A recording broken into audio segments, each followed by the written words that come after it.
I'm Inc. Executive Editor Diana Ransom. And I'm Editor-at-Large Christine Lagorio-Chafkin. And you're listening to From the Ground Up. Today's episode, Starting Over.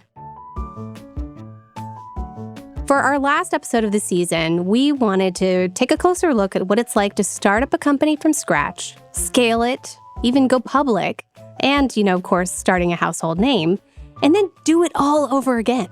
So we sat down with Joe Gebbia, the co-founder of Airbnb, and Mike McNamara, the former CEO of Flex. And their new company is called Samara. The first product is a prefab small home that can be transported and placed on the property of any sort of typical home, and it's called Backyard.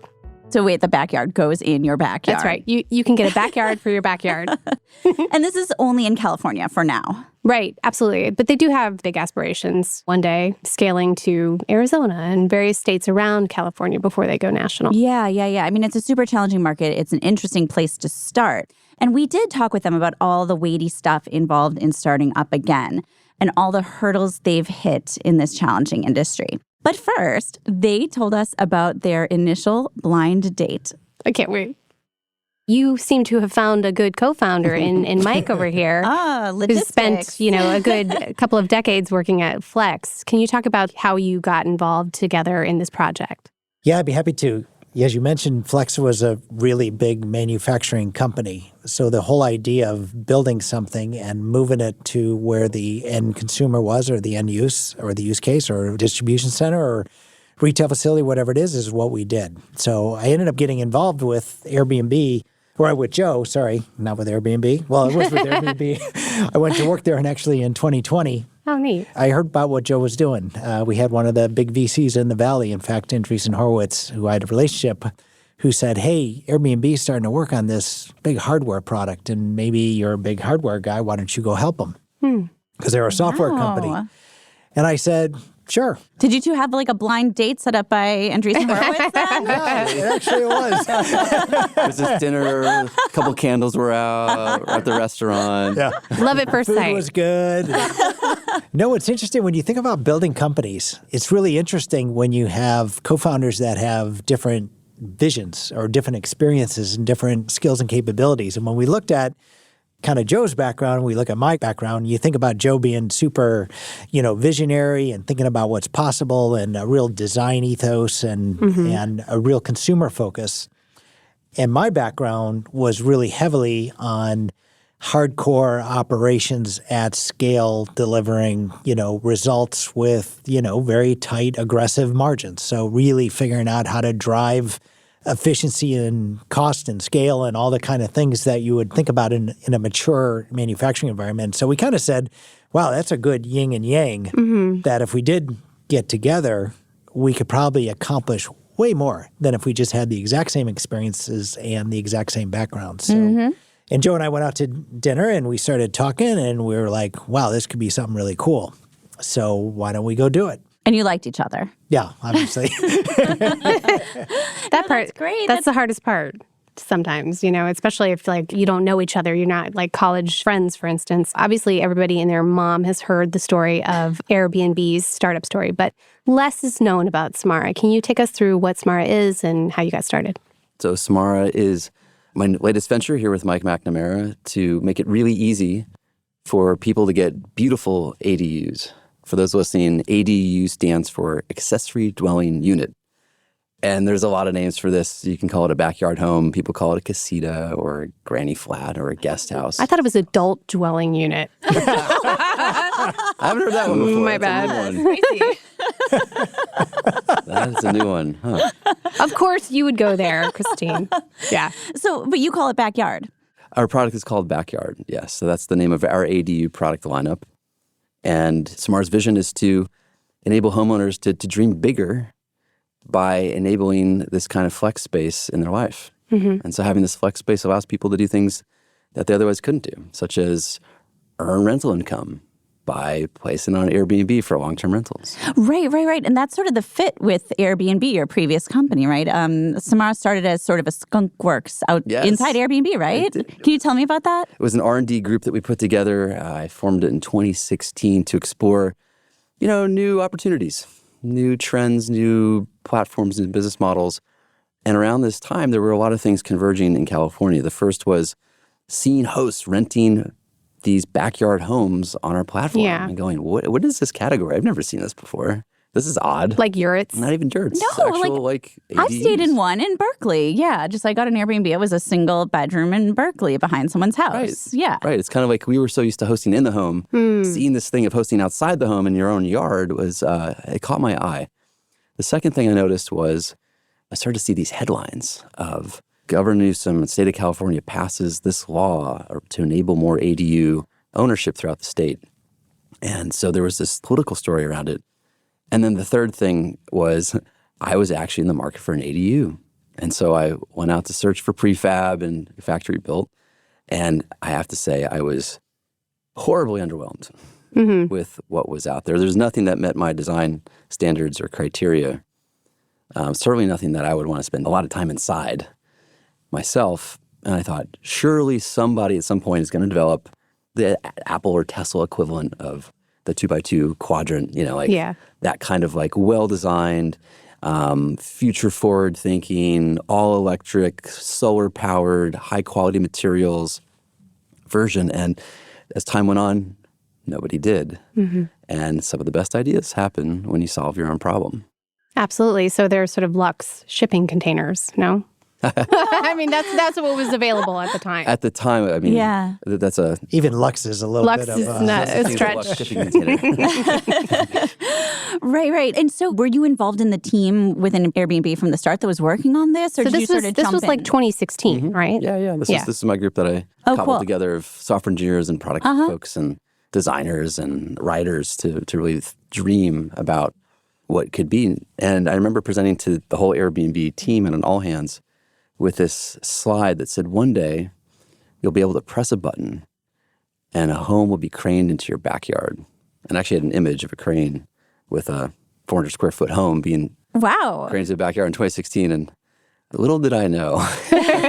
That's exactly what would happen. That's exactly what happened. I mean, it's kind of an absurd idea, right? Like, that is a very costly proposition. Those are huge materials to be shipping around, a wildly difficult logistics. And you thought, let's just push a button and crane it into the backyard. Yeah, well, I mean, it's the reason that Airbnb worked and eventually became the company that it is today is because we took a process that was very cumbersome for the consumer, that was very difficult, had a lot of friction involved, which is trying to find a vacation rental.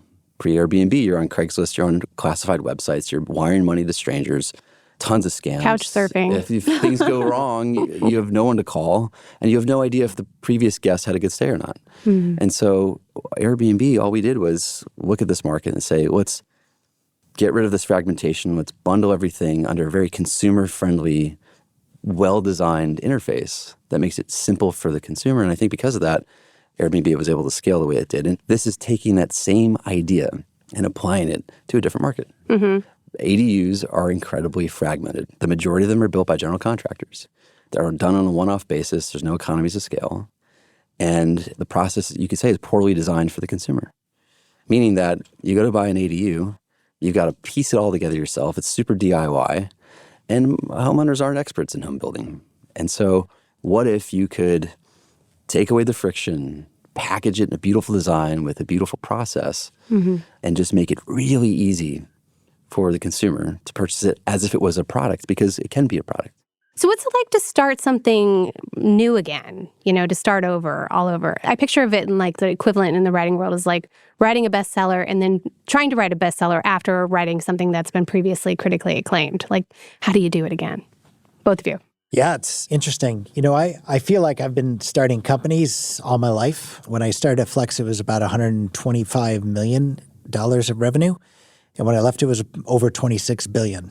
So we went to huge growth rates. And in the middle of that, we started many different companies, many different business verticals. But it's different to start a company from scratch. So when you're in a corporate environment, you decide, hey, I'm going to have a new initiative to go create a new medical business, or we're going to create a new software company within that big corporate environment. The minute you move out, that has a different way of operating. Because I could sit there and say, okay, you finance person who I know is really, really good, you're now the CFO of the new company. So you have an infrastructure by which to start things up. You have legal, you have finance, you have all these consultants almost, which are your own team that you can put together. You start from scratch. And you don't have that. You don't have anything. Yeah. So we actually had some things because we actually spun out of Airbnb. We'll probably get to that later when we took the company out of Airbnb. I'm kind of getting ahead of myself here, but we had some infrastructure in terms of the product design because Joe and his team, when he started Airbnb, were working on something like this for many years. But it never went commercial. It wasn't a separate company. It was under the umbrella of a big corporate. And the minute you spin it out, which is something we did in 2022, all of a sudden it becomes a lot more challenging. Yeah. Joe, can you talk about your experience with that and the spin out and what it was like all of a sudden running a new company?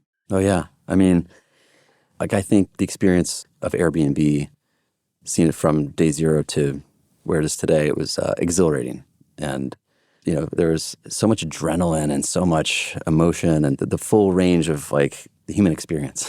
What did you call it before? The trough of sorrow? I feel like that was a part You're of. familiar with the trough? I've heard of the trough. Wow. Okay. How many troughs were there? One, it was really long and very deep.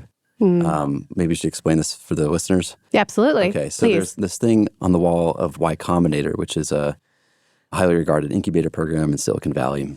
It's been around for, 15 years at least.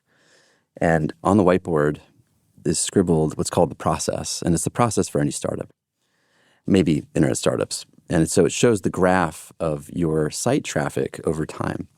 It starts at 0, and the line goes to 0 because you haven't launched yet. And then they have what's called the TechCrunch of initiation, which back in the day, being on TechCrunch was a big deal, and that sort of launched your company into status and notoriety. And so your traffic shoots up all of a sudden. And then as quickly as it goes up, it comes right back down. And that's called the wearing off of novelty, which is that you don't have product market fit and people move on to the next shiny object.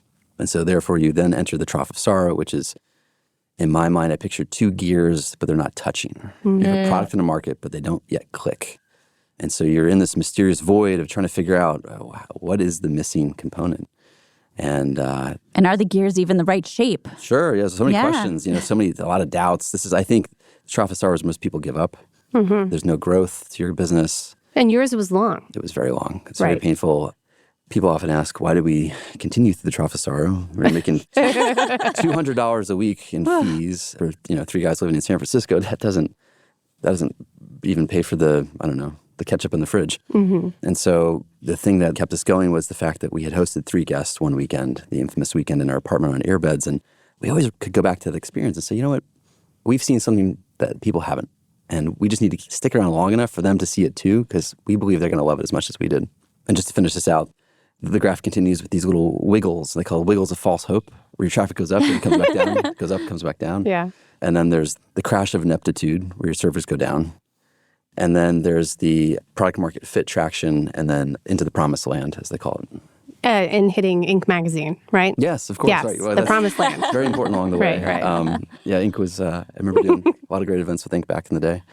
That process is, there's something very special about it, and I want to go through it again. Yeah. I was just going to say, the graph does not repeat itself, right? I mean, it is one graph. So, why go through that roller coaster? Well, I mean, presumably the trough of sorrow is not as prolonged the second time around. Presumably you have more contact. The trough of sorrow? Yeah. Okay. So all right. It's called the trough of happiness. That can be in Joe's memory, but we're going to try to skip that I think part. it's called the trough of denial. Are you sure you're not in it right now? No. So far, so good. So, some things are definitely easier, right? It was easier to raise money this time around. You have money. You have money. And you did raise money. Yeah. Well, I think part of me has been trying to get back to those early days of Airbnb in some way, and then sort of realizing at a certain point that I'll never be broke in my 20s again. And so this is a different experience in its own right. And I think it's probably best summed up when we walked into some of our VCs from the Airbnb days to raise money for Samara last summer. It was the same conference room, some of the same partners at the table from 13 years earlier. Except this time there's a big plaque on the wall about the IPO of the company behind us. Oh, nice. And so, yes, it was somewhat the same, but also the context is very different. So you didn't have like a quote unquote visa round, or you didn't have to raise money by selling Obama O's. This has been a serial-free enterprise so far. No, I think I'm more curious about like what are the subtle burdens that you're carrying with you though this time around? Have you come in with any expectations that haven't been met? Like you just mentioned, like you kind of want to relive your 20s a little bit, but that's not possible, right? What's different in the world or in the startup ecosystem or in your own experience now that is a challenge to just confront? I'll frame the challenge by this. I have a grudge against Kevin Costner. Okay, that's fair. It's only because in his movie Field of Dreams, he has this famous line, "If you build it, they will come." Oh, that's the reason why you have the grudge? Yes. All right. Yes. I love Yellowstone, by the way. It's a great Yeah. show. But, a lot of people, I think, when you get into entrepreneurship and you get into starting businesses, that's in the back of your mind. Oh, we have a great product. We have the best website, the best app. If we build it, they will come. And I learned this lesson the hard way at Airbnb, that if you build it, they don't come. And it takes a really long time and a lot of work. And so I think, this time around, I had hoped to say, maybe that was just a one-off. But it's true, I think, in any business, when you start and you initiate, if you build it, they don't come. You have to hustle and you have to grind and you got to be super scrappy to go find all your early first customers and to create the awareness so that you can go from a no-name brand, of which Airbnb was for a long time, into what is today, a verb recognized around the world. And so, Samara, we have the same aspirations. What does it take for Samara to also be a household name one day? Right. So you talked about spending time with your customers. And, you sort of famously did this with Airbnb too. Like at some point in past interviews, you said you went to New York City, sat down, you and Brian, like actually photographed these people's apartments for them, and then asked them all sorts of questions about like how they use the platform. And you got a lot of like learnings from that. So I wanted to know, how are you talking to your first customers now? Well, we spend plenty of time talking to them, even as an R&D group back at Airbnb days. We had a researcher on our team who was out in the world connecting us with potential customers and people who were considering it to use so we could get inside the mind of the consumer, understand what are their concerns, what are their desires. Right. What did you learn from that so far? Well, what we learned back then is still true today, that people want a flexible space in their life to be able to do a variety of things over the course of a long period of time. People are in their homes for a long time. And so having a space where you can rent it out to earn income on demand for a year. Yeah. And then flip it into a comfortable space to house your grandparents. But do you learn things like where the bathroom is placed is not ideal, or, they prefer We actually get heater a to be remarkable hotter? remarkable amount of experience because we operate a couple showrooms as well. So when people get interested, we invite them to our showroom in Redwood City, where we actually have a whole unit built inside a building, which is in Redwood City. We have a second showroom down in Thousand Oaks in Southern California, which is outdoors. Oh, nice. But what's interesting is people can come through it, and they have all kinds of comments. Oh, I think this shelf should be over here. I think the color is not quite right. I think the toilet should be on this wall instead of that wall. Yeah, I was intrigued by We all the get fact that the cabinetry is wide open under the kitchen sink. So interesting, because one of the things that we need to do is to continually adapt to those comments. And we don't necessarily have to make what people are looking for, because the thing is, one person comes in and they love the shelving. They love the open shelving. The next person comes in and it's like, why isn't that a cabinet? So you'd be shocked how you're framed by what you're used to. And like Joe said earlier, people use these in so many different ways. So it might be used for your grandparents, and the next year it might be used as a rental. And who you're renting to might have different opinions of what they like or don't like. So we had to create a product that was elegant, designed really well, built for the future, using modern technologies, that a broad swath of people could use, not only the different people buying the unit, but also the different use cases over the course of time. Because the people in California are in their house for like 17 years, and over the course of almost 2 decades, you might use that ADU many different ways. So we had to design and adapt to the customer inputs to create a flex space for a broad cross-section of people. Interesting. Yeah. And we did make the unit or our units so that they adapt a little bit. So you can put in windows, you can put in doors, you have different colors. Interesting that you noted about, like in the kitchen, some people really like the open shelving. It's a little bit more elegant, more modern. You can do different things with open shelving. And other people really like closed shelving and just want to maximize the storage space in the kitchen. So we adapted that and we just said, okay, you can have an option. You can have open shelving or you can have the closed shelving. So we just gave people choices. So we tried to create the balance between having a product that we could build repeatably and get the efficiencies of scale, but at the same time adapt to what the customers were really looking for. One of the early design processes that we went through in the R&D phase was to actually go stay in tiny Airbnbs and see what is the experience like if you stay in a 400 or 500 square foot home. What works well? If you live in New York, that's just your everyday. Well, Just speaking from experience here. these were standalone Airbnbs around the country. And, there were a few things that stood out. Higher ceilings, of course. Light on all four sides made a huge difference. Any heavy furniture made the space feel smaller. And so You don't furnish them too, do you? not at the moment. Yeah, but maybe one day. Yeah. Oh, I'm seeing some future looking. Yeah. So when you go into the space inside of a backyard unit, it's grand ceiling heights. It's light, of course, on all four sides. Our kitchen feels like a piece of furniture where it's elevated off the floor and it feels light and spacious versus monolithic and heavy. There's nothing in the home that is transformer furniture where you have to fold this down and then use it and you got to put this up to get to the drawer. Those signals that you're in a tiny space like a boat cabin or something or RV. We don't have any of those. We have all the affordances that you'd have in a regular home. Yeah. It requires too much explanation to do all that too. Because I'm just thinking, as an Airbnb host myself, you have issues where you're like, how do you turn the light switch on? Oh my God, explaining how to do the light switch in an old home is just a nightmare. So like having to explain how the bed folds out or, the table becomes a desk is just tricky.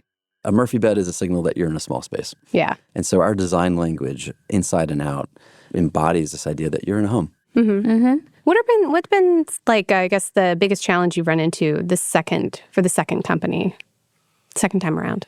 Well, I think it's, more than anything else, I think it's branding.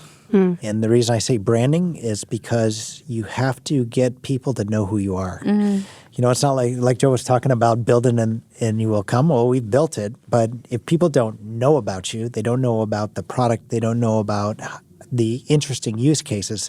A lot of times we really talk to people about the use cases of what you can do with this thing across 17 years, whether it's income on demand or creating a better life or working from home or, because one day there might be even a pandemic and we might be stuck in our homes and we might need extra space. You never know.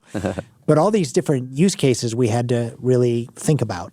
But a lot of times it's talking to our customers and saying, here's all the use cases for this. And we're almost trying to brand a product where this is a really effective utility that you can use to live your life.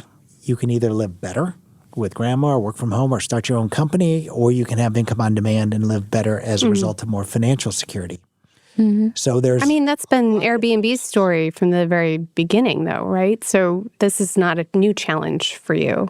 No, it's one of the aspects I love about this the most, which is having seen what happens when you empower people economically. When you give people a tool to go beyond making ends meet. So many hosts over so many years have told me, and they've thanked me, said, oh my God, I'm so grateful to be a host because for the first time in my life, I feel like I'm getting ahead in life. I usually was just treading water. And now, thanks to the extra income that I make from your website, renting out, my extra bedroom down the hall, I'm actually getting ahead in life for the first time. And this, while Airbnb is a vehicle for that, so too is Backyard. And it's interesting. Airbnb is a verb. So think about the branding there, how powerful it has been. Now you switch back to Samara and trying to launch Samara, and we don't want people to say, I bought an ADU and put it in my backyard. We want people to say, I have a Samara. I like saying I have a backyard in my backyard. Yeah. But are you going to transform the whole meaning of the word backyard then into this little home instead of a lawn? Is your yard backyardable? Yeah, is it backyardable? There you We'll go. figure out the verb at some You're point. doing it. So where does Samara come from? Where does the name Samara come from? Oh, the name is a great story. It's the name of the seeds that fall from trees like helicopters when they come down. Oh, And so, because I Googled it. All I saw was a river in Russia. yeah, there's or like a City in city Russia. a city in Russia. There's a Excuse me. city, it's a seed. We like the seed analogy because we feel like it's a seed with a piece of technology, the wing, to help it travel further from the tree to improve its likelihood of survival. And so we think that Samara is putting out seeds of ideas of how people will live in the future, of being all electric, of having this flex space that adapts to you in your life in the 21st century, much in the same way that the garage became the flex space of the 20th century. It was for cars, but then it was for a lot more. It was for Man cave. Man cave. Right? Yeah, the gym, Yeah. the band, Yeah. the practice, the startup to start out of, turning into an apartment if you want to. And so the garage became that tool for people to live and have the flexibility. And so the ADU, Samara's belief is that the ADU is that flex space of the 21st century.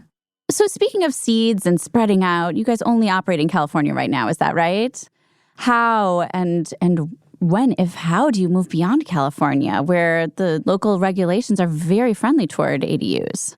Yeah, California is just a great market to start for a number of different reasons. One is the laws and the regulations that California has passed to enable ADUs is extremely, very generous. So you actually have a right to have an ADU in the backyard in California. Almost anywhere, right? Or is it anywhere? I think anywhere. Wow. And so... And there's also a housing crisis and there's a shortage housing crisis. in California. Housing crisis helps. That helps. And if you do rent it out, Yeah. you have very high rental income. And if you did put it in your backyard, it's a great place to get some equity appreciation because the appreciation of real estate has been so generous and high in California for all the reasons, because it does have a challenging housing problem. It has all these different – so between the ADUs, where in 2000, the ADU regulations, in 2000, in the year 2016, there were only 2,000 ADUs permitted. You fast forward to 2023, it's 25,000. And just to put that in the context, 25,000, there are only about 100,000 housing permits issued in California a year. So this is literally 1/4 of the entire housing supply is coming from ADUs. So California has done such a good job promoting ADUs that they now view it as one of their mechanisms, not the only mechanism, but one of their mechanisms to help with the housing crisis, to add more capacity, to drive the rents down, to drive more affordability. And by definition, they're kind of easier to get into because they're smaller form factors. So it does provide an opportunity for people looking for small spaces to get into those small spaces. So between all the regulations, between the housing crisis, between the... So yeah. California's great. But how do you move on? How do you move beyond California? So look, a lot of the problems in the world start with California and they kind of figure them out. Yeah. They think about EV regulation. They're What trying to happens in push California this. doesn't stay in California. Yeah, I back see. in the day, they were the first one to outlaw cigarettes in bars and restaurants. So there's a lot that they do that transcends across. We're seeing favorable ADU laws and regulations and policies be coming into effect in many different states. So we've probably So you're charted tracking it pretty 7 or 8 closely. states. Yeah. Are you just tracking or are you working on it? No, we're tracking it first. So first things first, if you're going to do a startup company, you don't want to get too spread out, too fast, and defocused. You want to make sure you have an anchor that works really well, that you really understand the customer, you understand the demand, you understand that you have good product market fit. And then you want to expand. So you don't want to go too fast. Right. So California and your is the perfect factory's in place Mexico, to do right? that. The factory Yeah. where they make the prefab home? Yeah, so what we do is we build it in Mexicali. Mexicali is about 5 miles from the U.S. border. It's about 100 miles from San Diego.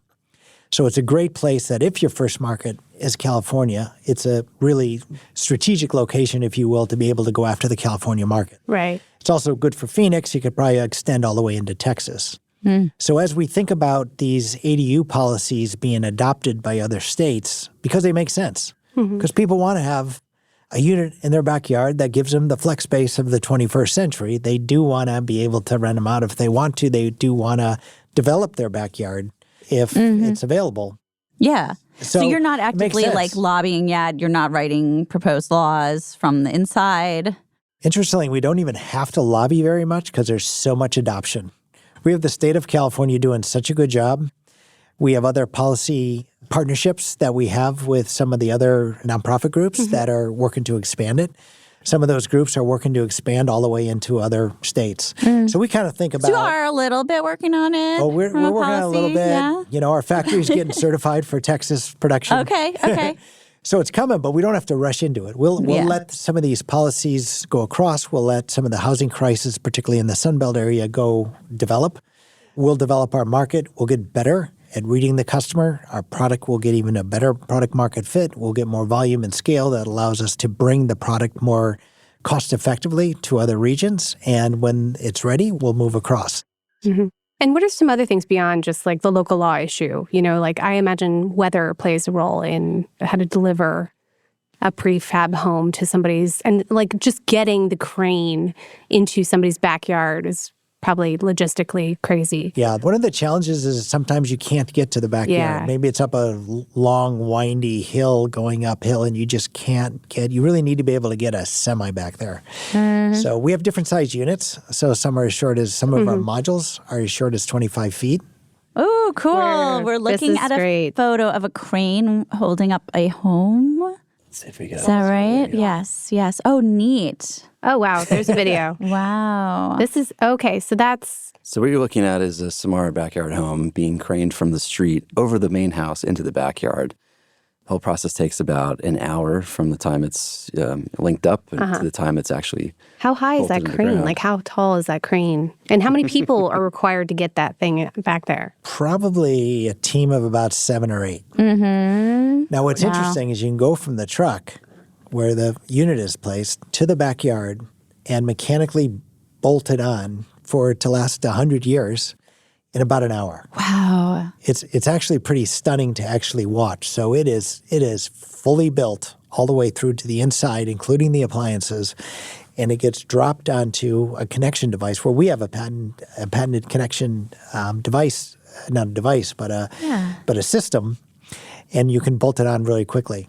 So if you can figure out how to get it up that hill and around those corners, it's remarkably efficient, and that's what creates a very neighbor-friendly process because you just aren't disruptive to the neighbors. You don't have a 1-year construction process where you're banging on nails That's a good point. for a year. Yeah. And Yeah. you have all the water lines set ahead of time. We've heard the horror stories Electricity set ahead of where time. somebody Yep. digs too deep and the neighbor's house like almost falls over. Oh my God. So the horror stories, you avoid those. We haven't had that one, but we did an installation not too long ago, and I was out front with the neighbors because all the neighbors come to watch because it's so amazing to see this house flying across the house in front and being dropped down.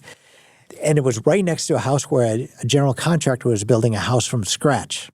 an ADU. And they said, building an ADU from scratch. Sorry. Yeah, thank you. An ADU from scratch. And they said, this pounding has been going on for a year.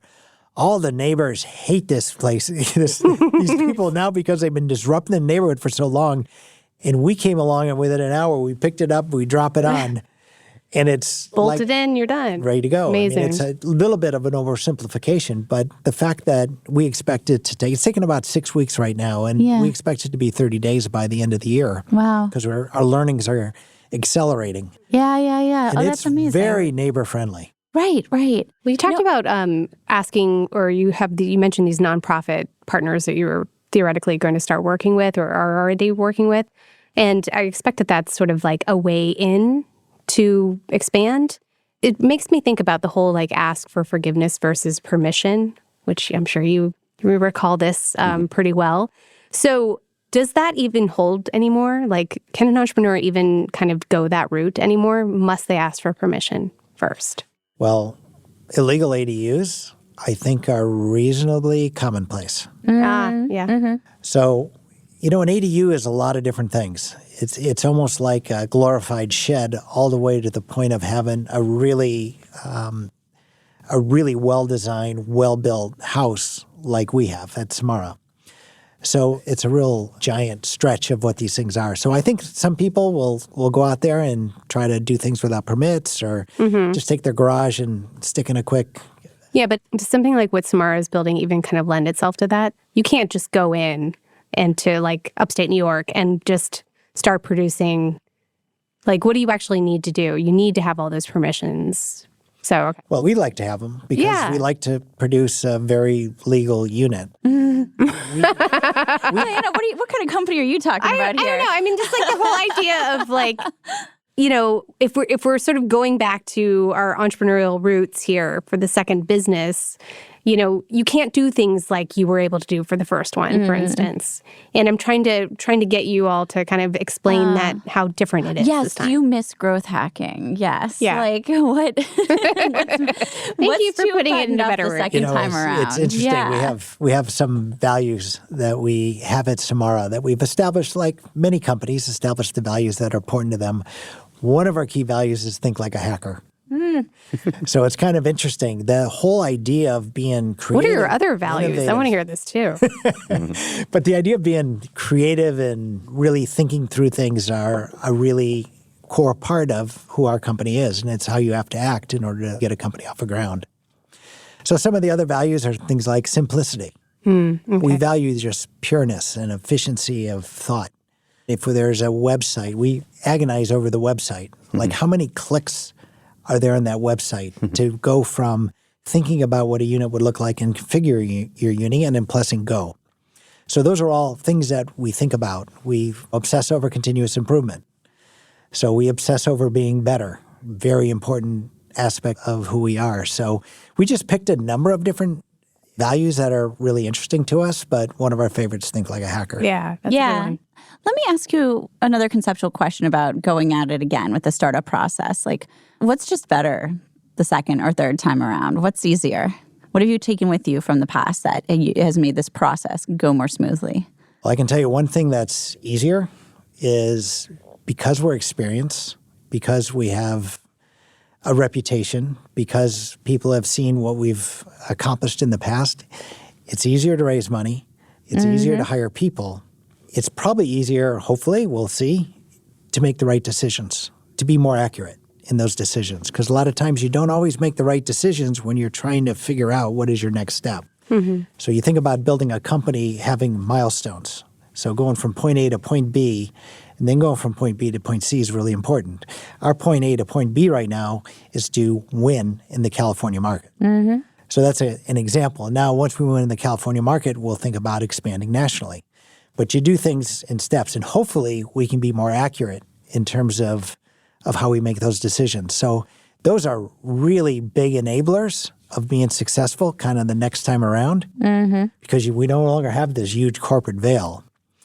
But we do have all the knowledge of what it takes to build a big successful corporate company, about what it takes to brand a successful company. We know people in the industry. We know how to raise money. We know what VCs are looking for when we're looking to raise money. And we've made a lot of mistakes. I can say for both of us, we've just made a lot of mistakes over the course of our business career, and all those mistakes are learning. Do you ever butt heads over things, and what do you butt heads over? I think the latest one is whether we should wrap Mike's truck with the Samara logo. Yeah, that's right. that was. That's I can imagine that was. I wish I had a juicier thing to share with you, but what makes this work, this partnership, is a deep respect for each other's strengths and the complementary nature of what each of us brings to the table.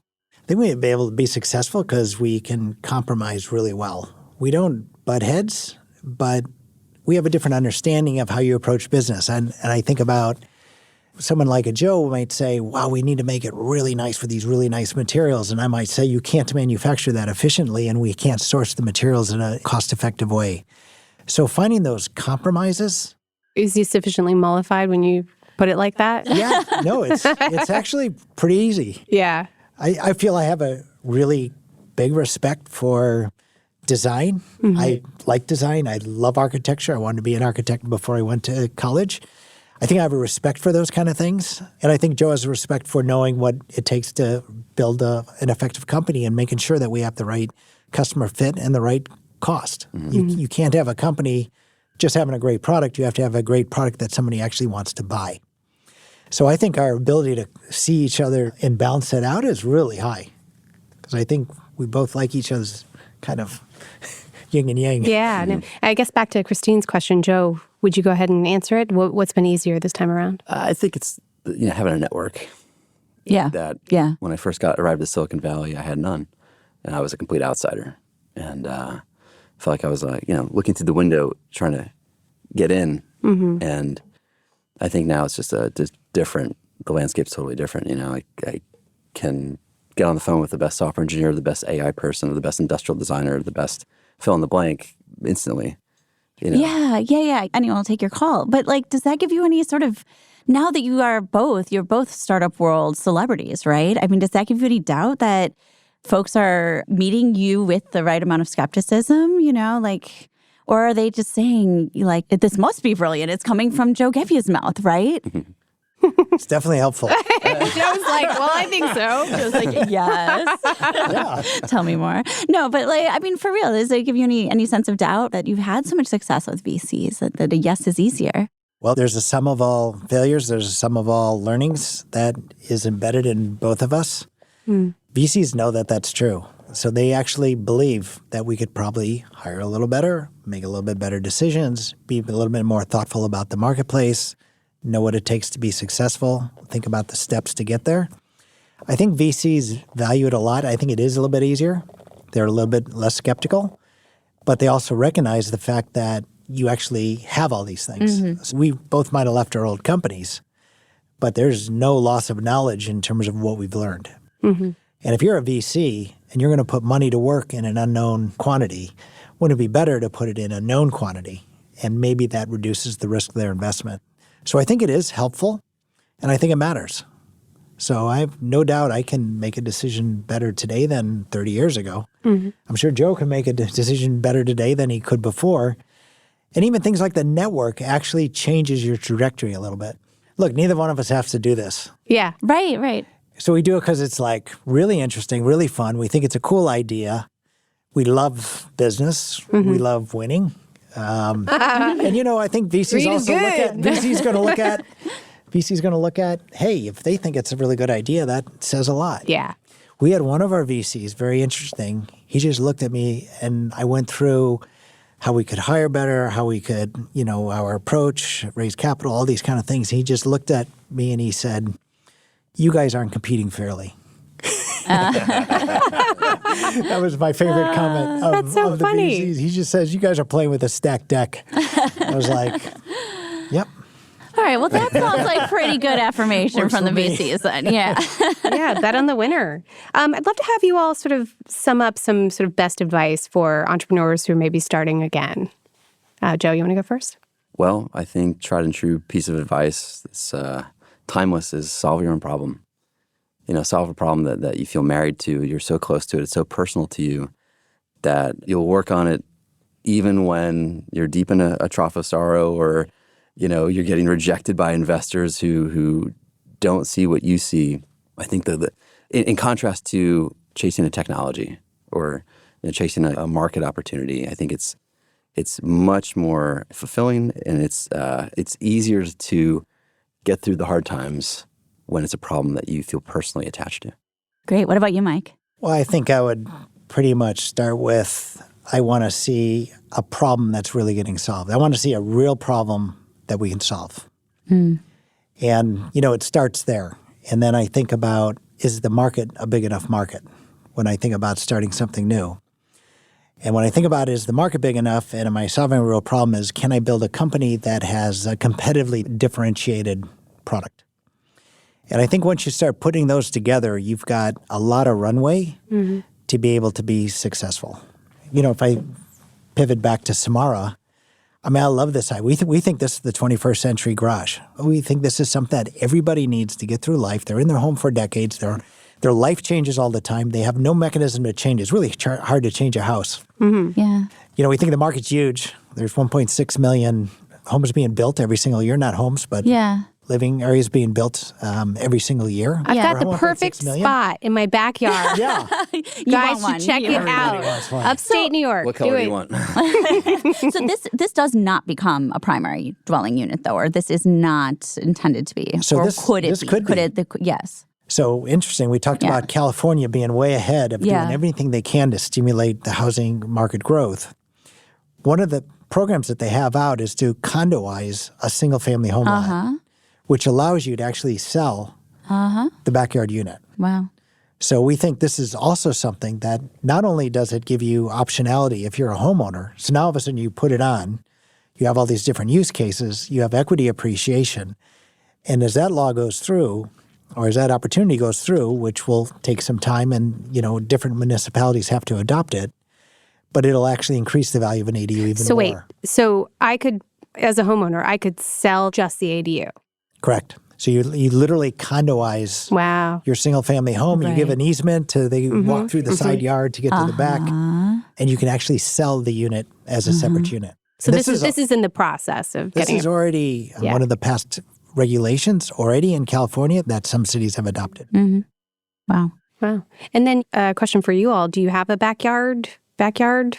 Sorry. Mine is on order, and I can't wait to get it. What are you going to do with it? I'm going to use it as a guest house. You're going to Airbnb it? I might, actually. I'm excited to get back to hosting. Yeah. So this will likely be my way back to being a host on Airbnb. Neat. What about you, Mike?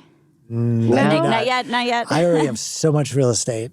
Oh. What a terrible problem to have. No, I just do. And, so I'm like overloaded. So I just decided it's not. Not for you. And maybe the timing in my life is just different and different use cases. It's like I've already got plenty of space. Well, congrats on that. Thank you for being here. Thank you, Joe, for joining as well. Yeah, thank you both. Yeah, thanks for having us. It's been fun. That's all for this season of From the Ground Up. Be sure to subscribe on Apple Podcasts, Spotify, or your podcast platform of choice. Also, if you liked today's episode, and if you have suggestions on what you'd like to hear about, leave us a review on Apple Podcasts or reach out to us on Inc. social channels. We're on LinkedIn, X, and Instagram.